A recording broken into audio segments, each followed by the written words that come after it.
there was no rain, there was drought in the land. Then Elijah disappeared according to the instruction of the Almighty. Now, when he appeared here, when Ahab the king saw him, so he shouted at him, so is this you, old troubler of Israel? Because already the king was seeing Elijah as a troublesome person, that he is causing the trouble that they were passing through in the land. But Elijah responded to him, telling him that Elijah is not a troublesome person, but rather the king Ahab and his fathers are the problem and the one that trouble the people of Israel by forsaking the commandments of the Almighty and following Baals. Because that was the main of the intention, that Ahab no longer abide by the word of the Almighty. Instead, he now listened to the prophets of Baal and do their bidding.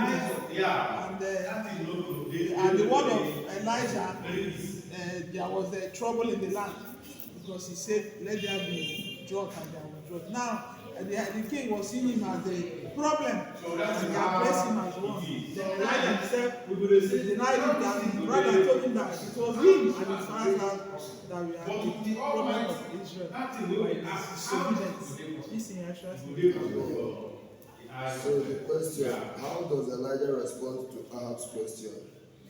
Elijah responded by telling Ahab that it was him and his father's house that were troubling the Israelites, and they were in trouble rather than himself, Elijah.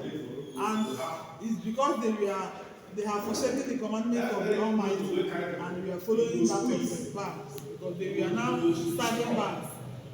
They are now committing adultery with the Almighty by leaving the Almighty and following other gods, which is Baal.